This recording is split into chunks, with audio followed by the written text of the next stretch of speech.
Hi friends, welcome or welcome back to my channel. My name is Bethany, and on this channel we talk about the false beliefs taught to women inside of the church. And today we have another reaction video to a girl defined video. Once you thought you've seen it all, they just upload another video. Now before we get started, if shining a light on the false beliefs taught to women inside of the church is something that you resonate with, go ahead and like this video, share this video with a friend, and always subscribe to this channel, because without you this cannot be possible, and I have very, very big goals for this channel. So without further ado, oh yeah, and go follow me on Instagram. I post fun reels, so go follow me on Instagram. And without further ado, let's get into this dumpster fire of a video.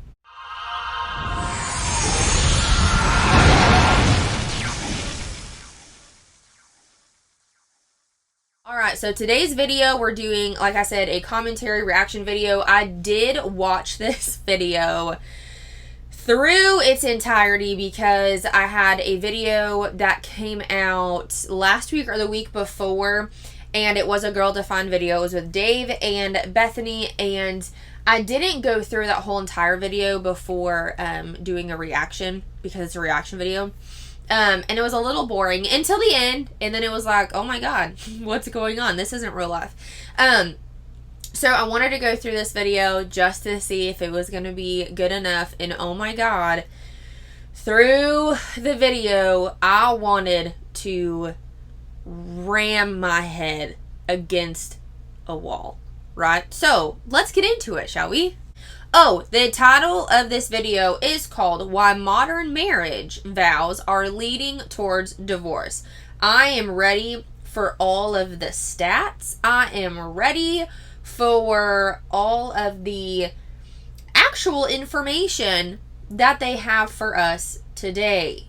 Reading a story. It was about a very famous singer, and according to his own words, it's like there weren't any major problems in his marriage. They had been really in love, but he was on stage and he was singing, and there was another female singer, and he just starts describing how when he was on stage and he saw her, how he just knew in that moment, she is the one. He ends up divorcing his wife and pursuing this other woman. To me, it was like, wow, that is such a worldly view of love.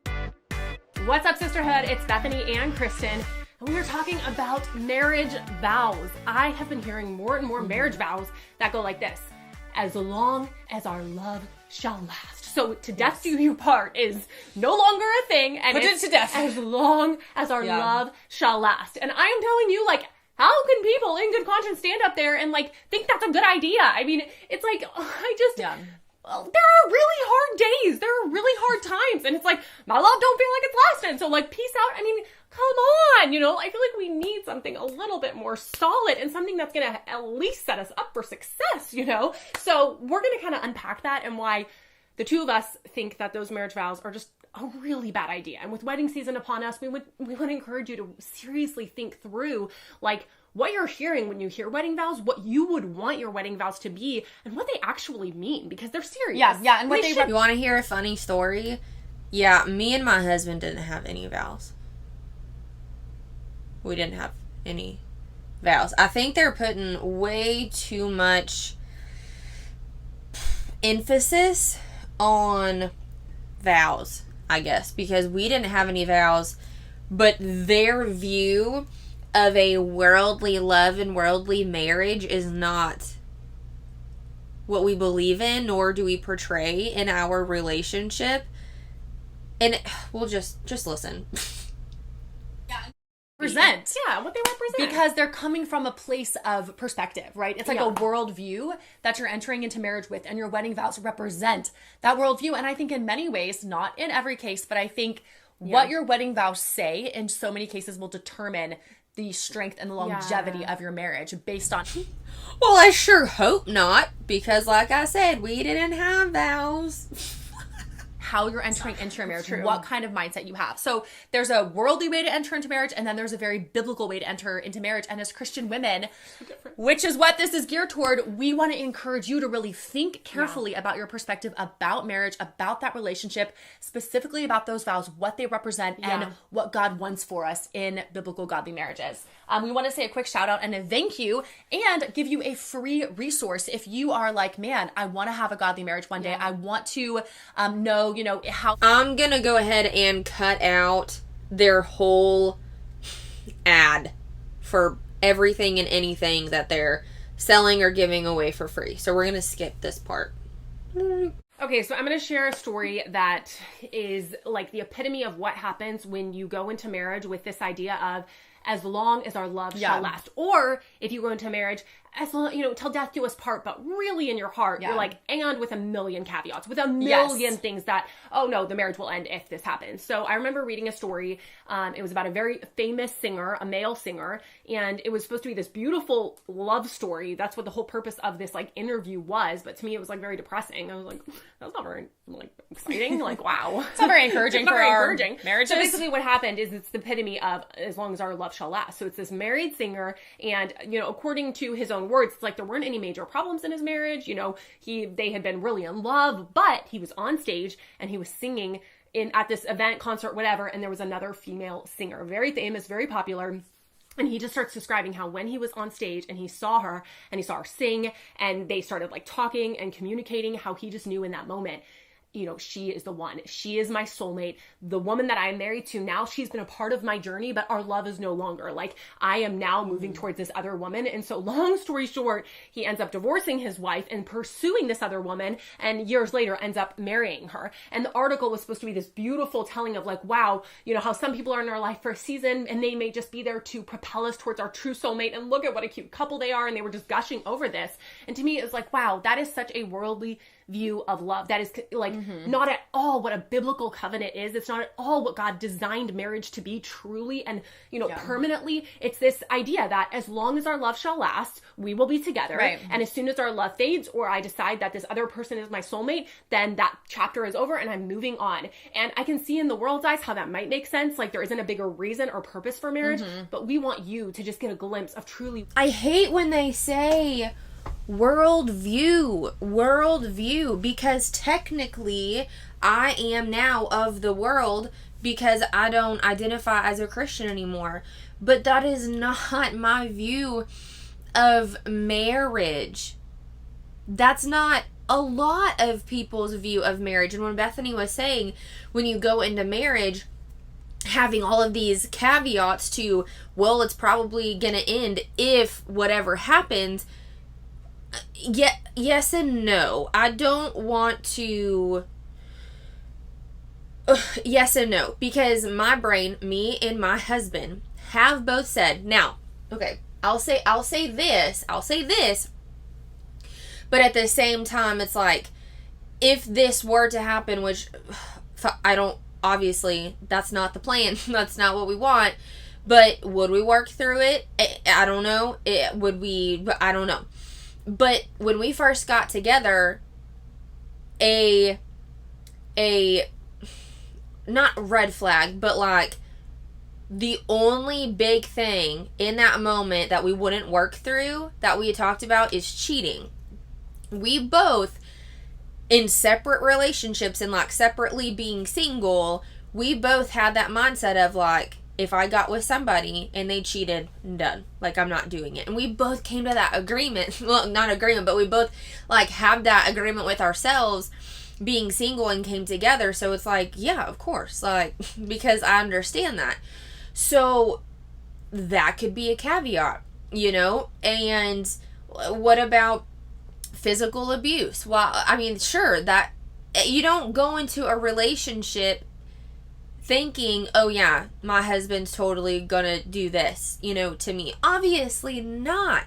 That has to be some type of inner like dialogue in your brain of like, well, of course, if that happened, I'd be gone.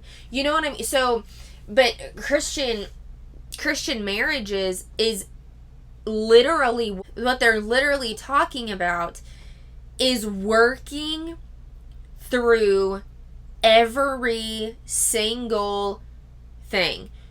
Which, okay, but I mean, it's not black and white. This topic is so gray, because their mindset, I don't know what their mindset is, but coming from the Christian household and, Christian testimonies of whatever, I have heard couples have a testimony of, I'm not even joking you. I'm not even joking. There was a man who had a testimony of, I beat my wife for 7 years and then I found Jesus and we're still together. And I'm like, oh my God, that's like, I'm not joking when I'm like, there are testimonies like that within the church, and I feel like that is kind of what they're getting at. There can be caveats. There can be. Of course, you don't want to have that mentality of like, if this happens, I'm going to divorce you. But I think that's also healthy. Do you understand what I'm saying? Like, can you comment below if you understand what I'm saying? Because I tread lightly on marriage because it's like a cult. You know what I mean? Like, you're not a part of a cult or a toxic abusive relationship because you want to. You don't say, hey, I choose to be in a cult, right? It kind of happens because of manipulative tactics over a cult leader. Same kind of concept about marriage. You do not go into a marriage, not saying it's a cult, duh, you get it, but you go into a marriage thinking, absolutely, like, I want to be with this person forever. Sometimes that turns into toxicity. Sometimes that turns into abuse, verbal, emotional, physical at times. You don't go into a relationship with, I mean, some people do, but with an abusive person already.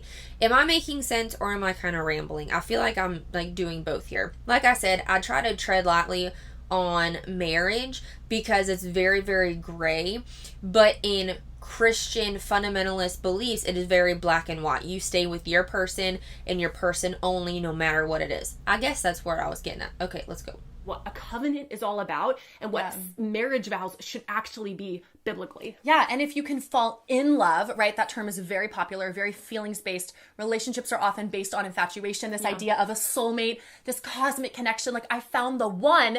Then what happens when, if you fell in love, if you start to feel like you're falling out of love, if feelings and this feeling of connection and like the happiness of your relationship is what's sustaining you, like until our love shall last, it's like, well, what's making the love last? Yes. Is it truly just how happy you feel in the relationship? And when hard times strike or you see someone else, these people literally cannot conceptualize, nor do they think that you can have true love with a partner unless you are a Christian, unless you are feeling the love and or experiencing the love of Christ. They truly believe, because I believed at one point, that you could not genuinely, authentically be in love with a partner unless you are a Christian. That's exactly what they believe.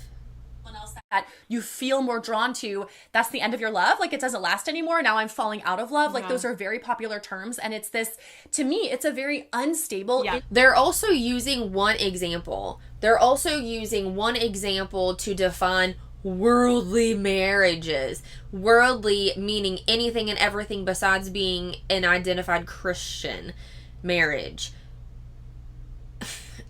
Do I agree with nor not agree with whatever story? No, because I don't know the story. Sounds a little fishy, right? But at the same time, like, they don't know the whole story.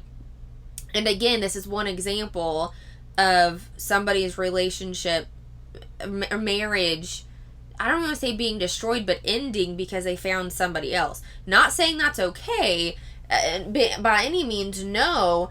Could that have been a conversation between these two people and they were okay with it? Possibly.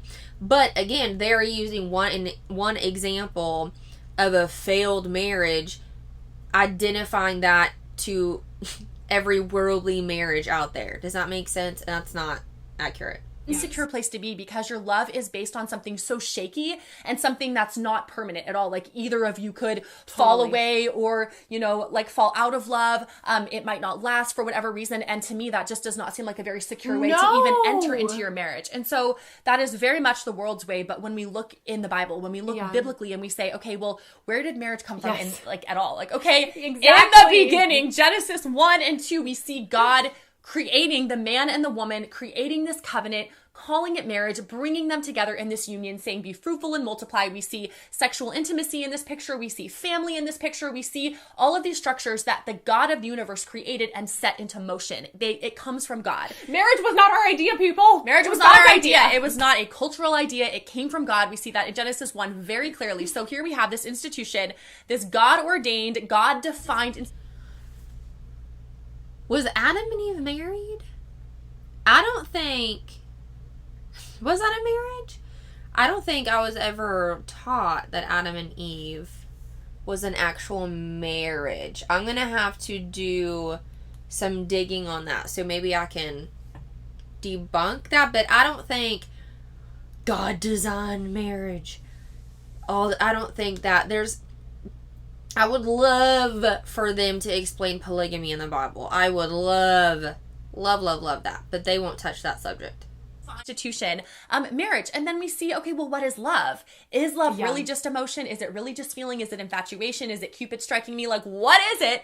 And when we see in scripture, we don't just see marriage as this isolated union just created for human flourishing and partnership, companionship, whatever. Like, it is all of those things, but we also see marriage like constantly from Genesis to Revelation linked to this bigger picture pointing to something. We see marriage is actually just a metaphor, a reflection of something so much greater, a spiritual reality. And what marriage on this earth is actually intended to point to is this covenant relationship that God has with his people. We see marriage in, created in Genesis. We see Ephesians 5, God talking about Paul saying what is this mystery? What is this marriage? Oh, the man is actually reflecting Christ and the church, and the bride is reflecting the church. And so it's this greater mystery, this picture of God pursuing his bride, pursuing the church, loving us, his people, his children, loving us faithfully. And God actually calls it a covenant, which isn't a word we use. You don't really hear it in a lot of marriage ceremonies, but that's what God is saying. Marriage, earthly marriage, is supposed to mirror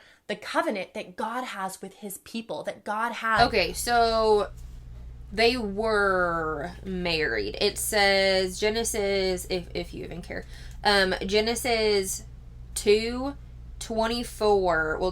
The man said, "This is now bone of my bones and flesh of my flesh. She shall be called woman, for she was taken out of a man. For this reason a man will leave his father and mother and be united to his wife, and they will become one flesh. The man and his wife were both naked, and they felt no shame."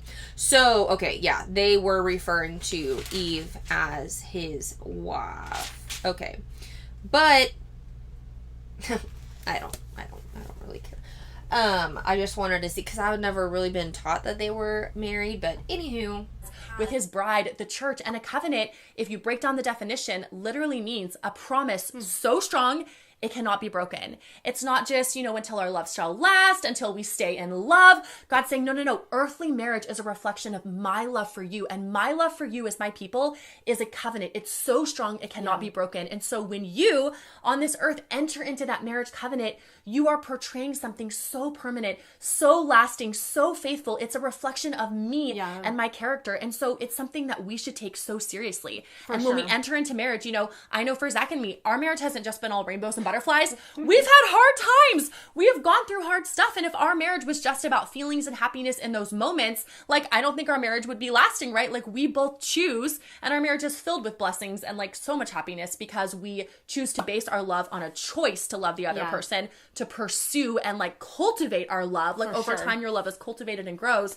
It's not just based on feelings, but if it was, I don't know where we'd be. I don't know where you and Dave would be. And I think it would do Christians, it would really help then if they actually sat through and thought through, okay, what am I genuinely committing to and entering into this covenant? Because I think we would, we don't say, like, we say, yes, I really would do until death do us part. But let's be honest, like, what about when he's driving you crazy and, like, annoying the heck out of you? Like, are you really committed to that covenant then?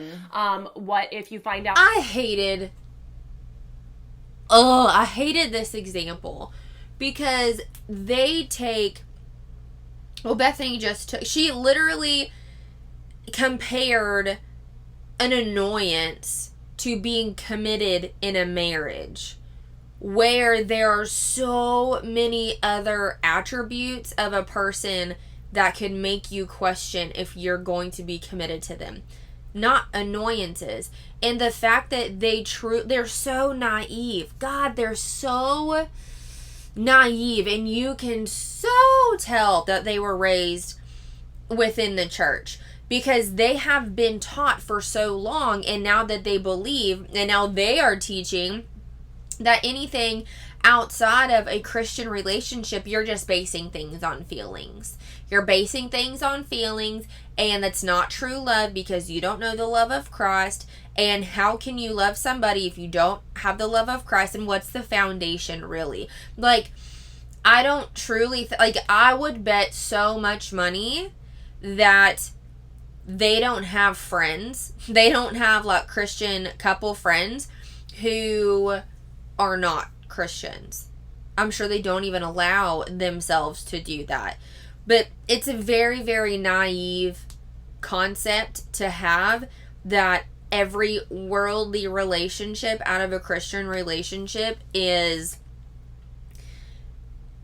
just not basing things on love, and it's not a real commitment, and you can't really commit to the person out of just pure happiness or pure feelings. And no, do you not think that other people outside of Christianity don't go through hard times?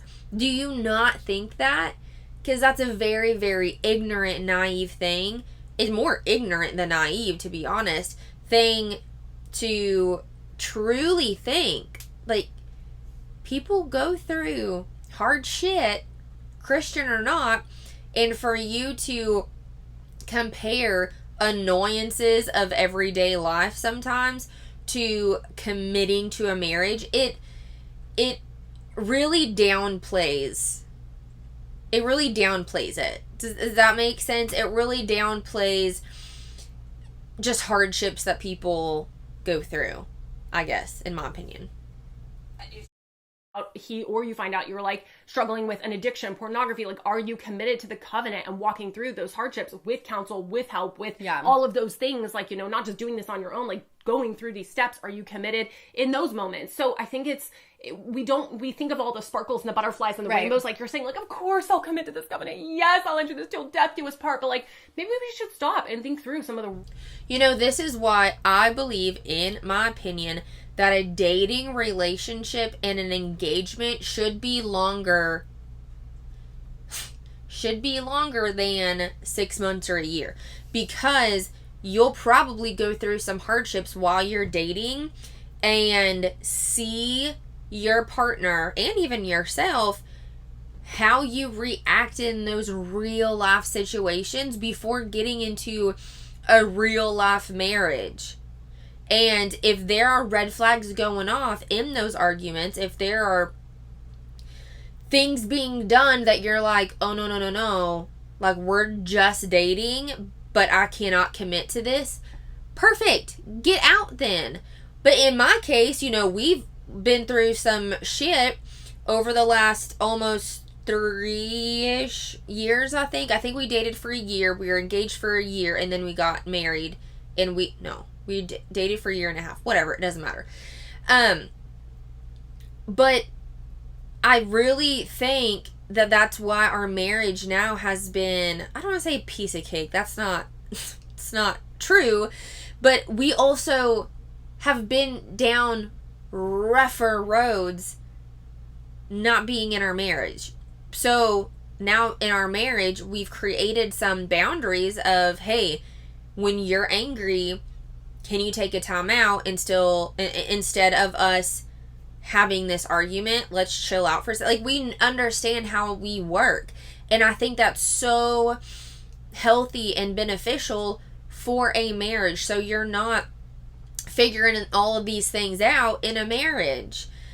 Because dating, yeah, it's fun, it's great, and you don't want to show that person the ugly side of you because they might leave, so you're going to wait till marriage. No, show them. Show them, and then they can commit to you in a dating relationship, and then an engagement, and then you can be, like, I think that's why, in my opinion, it's important to have longer relationships before marriage.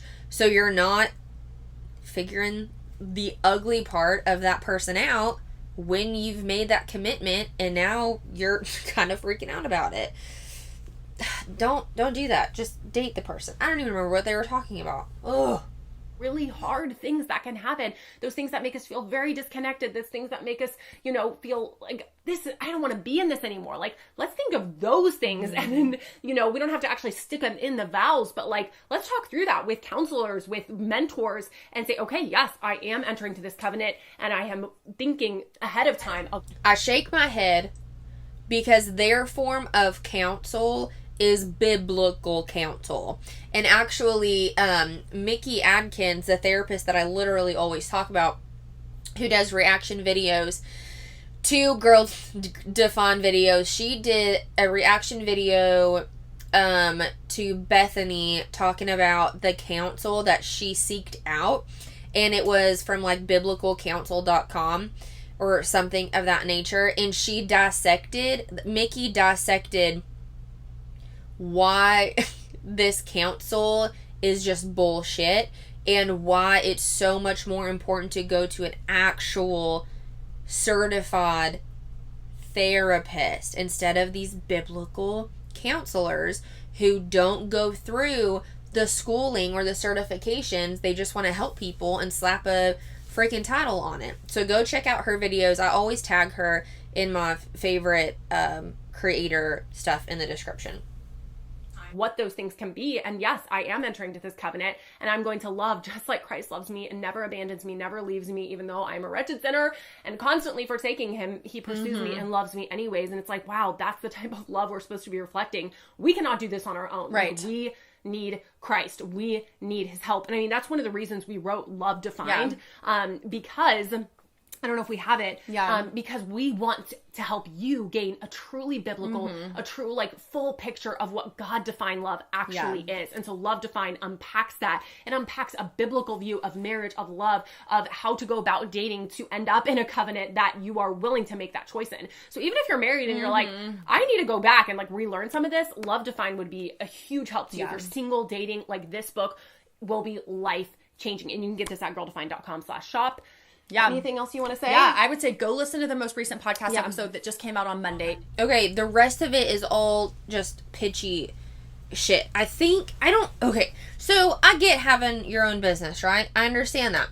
But if you can't make a video without pitching your products, I am here for a plug. I'm here for some promotional shit.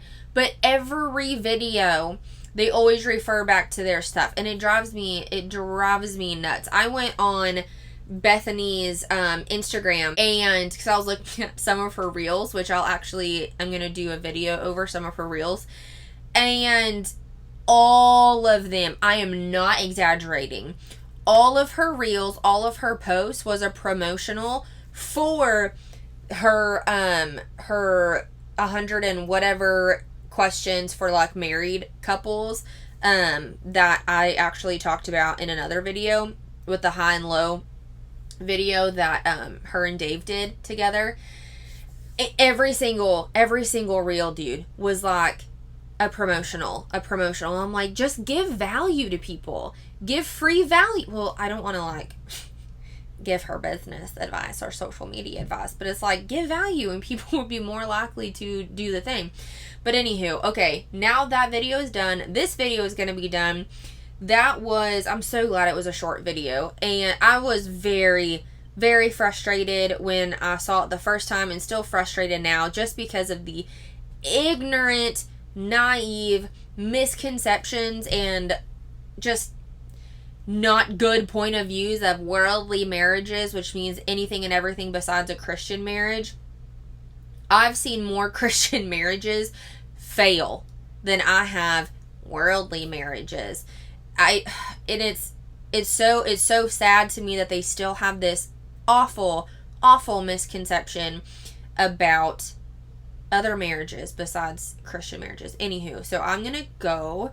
Let me know in the comments below what you thought of this video, because it was a doozy, and I really can't stand these girls. I don't know on a personal level, but I have a feeling that I just couldn't stay in the same vicinity as them. Anyway, so if you love this video, please share it with somebody. Again, comment below. I would love to know your thoughts on their views of marriage. Let me know. Follow me on Instagram. Always subscribe to the channel if this resonated with you, of course. And always remember that you are a fierce and powerful motherfucking woman. On some of the other videos, I said it wrong when I was editing, and I was like, oh my god. Gross. I don't want to do that. So you are a fierce and powerful motherfucking woman, and I will see you in the next one. Bye.